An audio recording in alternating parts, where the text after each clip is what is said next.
Covid പ്രതിരോധത്തിന് glucose പര്യാപ്തമെന്ന് doctor E Sukumaran. ഇത് സംബന്ധിച്ച് അദ്ദേഹം തയ്യാറാക്കിയ പ്രബന്ധത്തിന് പ്രധാനമന്ത്രിയുടെ ഓഫീസിന്റെയും ICMRന്റെയും അഭിനന്ദനം ലഭിച്ചു. ദിവസവും രാവിലെയും വൈകിട്ടും 2 തുള്ളി വീതം ഗ്ലൂക്കോസ് മൂക്കിൽ ഒഴിക്കുകയാണ് ചെയ്യേണ്ടതെന്ന് ഡോക്ടർ പറയുന്നു. കോവിഡ് വ്യാപനം പ്രതിരോധിക്കാൻ ഗ്ലൂക്കോസ് തുള്ളി മൂക്കിലുറ്റിക്കുന്നത് പര്യാപ്തമാണെന്ന് കൊയിലാണ്ടിയിലെ ENT സ്പെഷ്യലിസ്റ്റ് ഡോക്ടർ ഇ സുകുമാരന്റെ കണ്ടെത്തൽ. ഇത് സംബന്ധിച്ച അദ്ദേഹം തയ്യാറാക്കിയ പ്രബന്ധത്തിന് പ്രധാനമന്ത്രിയുടെ ഓഫീസിന്റെയും ICMRന്റെയും അഭിനന്ദനം ലഭിച്ചിരിക്കുകയാണ്. ഡോക്ടർ പറയുന്നത് ഇങ്ങനെയാണ്: ദിവസവും രാവിലെയും വൈകിട്ടും 2 തുള്ളി വീതം ഗ്ലൂക്കോസ് മൂക്കിലൊഴിക്കുക മാത്രമാണ് ചെയ്യേണ്ടത്. കോവിഡ് വൈറസ് ആദ്യത്തെ 3-4 ദിവസം പറ്റിപ്പിടിച്ചു നിൽക്കുക തൊണ്ടയുടെ മുകൾ ഭാഗത്താണ്. 25% ഗ്ലൂക്കോസ് അടങ്ങിയ തുള്ളിമരുന്നാണ് ഉപയോഗിക്കേണ്ടത്. ഗ്ലൂക്കോസിലടങ്ങിയ ഓക്സിജൻ അയോൺ വൈറസിന്റെ ബാഹ്യ ആവരണം ഇല്ലാതാക്കി അവയെ നശിപ്പിക്കും. ഒരു ഗ്ലൂക്കോസ് തന്മാത്രയിൽ 6 ഓക്സിജൻ അയോൺ അടങ്ങിയിട്ടുണ്ട്. ഹൈഡ്രോലിസിസ് പ്രക്രിയയിലൂടെ വൈറസിനെ അലിയിപ്പിക്കുന്ന രീതിയാണ് ഇത്. സ്ഥിരമായി ഗ്ലൂക്കോസ് മൂക്കിൽ ഒഴിക്കുന്നത് കൊണ്ട് പാർശ്വഫലങ്ങൾ ഒന്നും തന്നെ ഉണ്ടാവില്ല.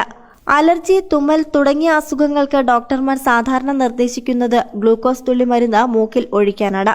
ഡോക്ടർ ഇ സുകുമാരന്റെ നിർദ്ദേശപ്രകാരം ഡോക്ടർമാർ ഉൾപ്പെടെയുള്ളവർ ഗ്ലൂക്കോസ് തുള്ളി മരുന്ന് ഇപ്പോൾ ഉപയോഗിക്കുന്നുണ്ട്.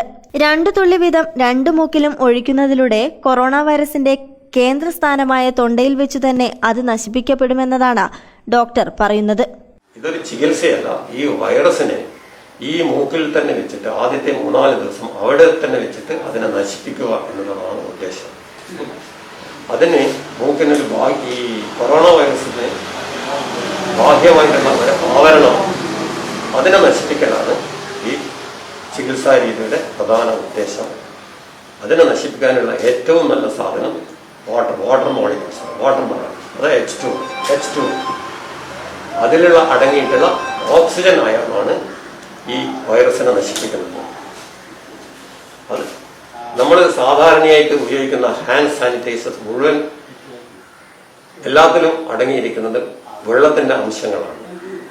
സാധാരണ ഉപയോഗിക്കുന്ന ഈഥൈൽ ആൽക്കഹോൾ, പ്രൊപ്പൈൽ ആൽക്കഹോൾ എന്നിവയിലെല്ലാം ഏകദേശം ഓരോന്നിലും ഓരോ ഓക്സിജൻ അയോൺ മാത്രമേ ഉള്ളൂ. അത് നമുക്ക് മൂക്കിലിറ്റിക്കാൻ പറ്റില്ല. അതിന് ശക്തി കിട്ടണമെങ്കിൽ അത് 75% അധികം ശക്തി ഉണ്ടെങ്കിൽ മാത്രമേ അതിനെ വൈറസിനെ നശിപ്പിക്കാനുള്ള ശക്തിയുള്ളൂ. സെപ്റ്റംബർ 16-നാണ് ഈ മരുന്നിന്റെ ഫോർമുലയും വിശദാംശങ്ങളും പ്രധാനമന്ത്രിയുടെ ഓഫീസിലേക്ക് മെയിൽ വഴി അയച്ചു കൊടുത്തത്. അവിടെ നിന്ന് ICMRലേക്ക് അയച്ച റിപ്പോർട്ട് ഡോക്ടർ ഖന്നയുടെ നേതൃത്വത്തിലുള്ള ശാസ്ത്രജ്ഞർ ഇക്കാര്യം പരിശോധിക്കുകയും ചെയ്തു. തുടർന്നാണ് ഡോക്ടർ സുകുമാരനെ അഭിനന്ദിച്ചുകൊണ്ട് പ്രധാനമന്ത്രിയുടെ ഓഫീസ് വഴി മറുപടി ലഭിച്ചത്. കോഴിക്കോട് ജില്ലയിൽ ഒരുപാട് പേർ ഈ മരുന്ന് ഇപ്പോൾ ഉപയോഗിക്കുന്നുണ്ടെന്ന് ഡോക്ടർ പറയുന്നു. കൊയിലാണ്ടിയിൽ ഒരു കുടുംബത്തിൽ സ്ഥിരമായി ഗ്ലൂക്കോസ് മൂക്കിലൊഴിച്ചവർക്ക് കോവിഡ് വരാതിരിക്കുകയും ഉപയോഗിക്കാത്ത 2 കുട്ടികൾക്ക് രോഗം വരികയും ചെയ്തതായി ഡോക്ടർ പറയുന്നു. ഏതെങ്കിലും ഒരു പ്രദേശം തിരഞ്ഞെടുത്ത് അവിടുത്തുകാർക്ക് ഗ്ലൂക്കോസ് പരീക്ഷണം നൽകി വിജയിച്ചാൽ മറ്റിടങ്ങളിലേക്കും അത് വ്യാപിപ്പിക്കുവാൻ കഴിയുമെന്ന് ഡോക്ടർ പറയുന്നു. ഇതിന് ആരോഗ്യവകുപ്പോ നഗരസഭയോ പഞ്ചായത്തോ നേതൃത്വം നൽകണം. ആരോഗ്യവകുപ്പ് അതീവ ഗൗരവമായി ഇതിനെ സമീപിക്കണമെന്നും 1 മാസം ഒരു യജ്ഞം പോലെ കേരളം മുഴുവൻ മരുന്ന് ഉപയോഗിക്കുകയാണെങ്കിൽ കോവിഡ് തന്നെ ഇല്ലായ്മ ചെയ്യാനാവുമെന്നും ഡോക്ടർ ഇ സുകുമാരൻ ചൂണ്ടിക്കാട്ടുന്നു. ആരോഗ്യവകുപ്പ് മുൻ ഡെപ്യൂട്ടി ഡയറക്ടറാണ് ഡോക്ടർ ഇ സുകുമാരൻ.